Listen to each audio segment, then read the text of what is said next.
This also leads to waste, loads and loads of waste. Look at a simple product like the cell phone. There are far too many worthless, cheap cell phones on the market. Hundreds of millions of cell phones are produced every year, with various models showcasing different features to make them unique. Why? Why not make one amazing cell phone that does absolutely everything you need, that lasts 25 or more years, and that's easily upgradable? Because the monetary system prohibits that kind of logic. According to the U.S. Environmental Protection Agency in 2005, it was estimated that 130 million cell phones went out of use annually, creating an estimated 65,000 tons of electronic garbage. And that's just cell phones. So what about every other product you can think of that wastes valuable materials and resources? Of course, the most destructive and most heinous of all human activities is the perpetration of war. And we've had several wars since the turn of the century. Even now we're immersed in a war against a foe with no flag, no solid distinction, and no uniform. A war on terror is something that could be justified until the end of time, because the enemy isn't someone you can pin down. And furthermore, wars have not solved one single underlying problem. Their greatest success is propping up a failing economic system for just a little while longer.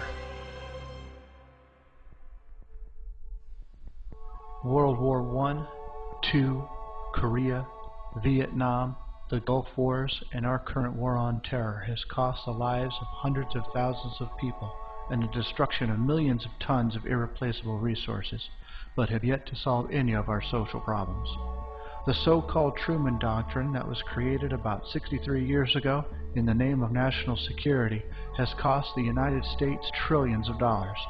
We spend billions of dollars overseas in what's called foreign aid, and since 1960 the United States has financed both sides of 14 wars, and still the world is in greater turmoil than ever. Insanity is said to be the act of doing the same thing over and over, but expecting a different result. Likewise, spending money or creating debt does not solve our social problems, locally or globally. The issues addressed in this video up to this point should make that perfectly clear by now, that the monetary system, born of agrarian culture, with hand tools, human perspiration, and all of its scarcity values, is incapable of managing affairs in a high-energy, technologically advanced civilization. Politics doesn't matter. Forms of government don't matter. Culture doesn't matter. The shared economic system of the world is what matters, and that's what needs to change. But before you move to the answer, let's make something perfectly clear. The monetary system is not bad. It is simply outdated. It used to be good. It used to work. It was the best option for thousands of years, and specifically over the past 200 years, it has helped influence amazing growth in the capabilities of humanity. But times change. Most significantly, the advent of technology, the likes of which could have never been imagined 200 years ago. Technology that would have made us all witches or gods in the eyes of the world. And so the methods by which our world should work must also change. It is in the best interest of the whole human race, not separated by color, gender, faith, or lack of faith, to move on to a better system. Now to find that answer, we must make a new approach, seek a new idea, and employ a new technique. The solution is a social system that is based on a scientific method that eradicates the monetary system in favor of a system that allows for the global resource management of the entire Earth. We must declare that the Earth and all its resources are the common heritage of the entire human race, and technology gives us the capability to properly and absolutely provide a high quality of life for every man, woman, and child on this planet. The solution is undeniably designed to benefit everyone on the planet, giving everyone the utmost freedoms of expression, thought, speech, and most importantly, life.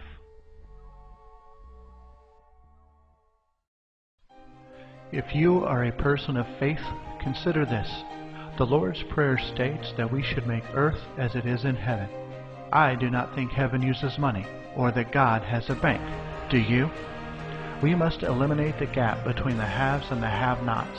We must ensure that a child born anywhere in the world has the freedom to pursue all positive paths. We must reconnect mankind to nature by eliminating our harmful ways without reverting to primitive standards, using technology to live like kings but behave like proper stewards of this fertile planet. This video is but a first step in your understanding. Now is the time to move on to the next step.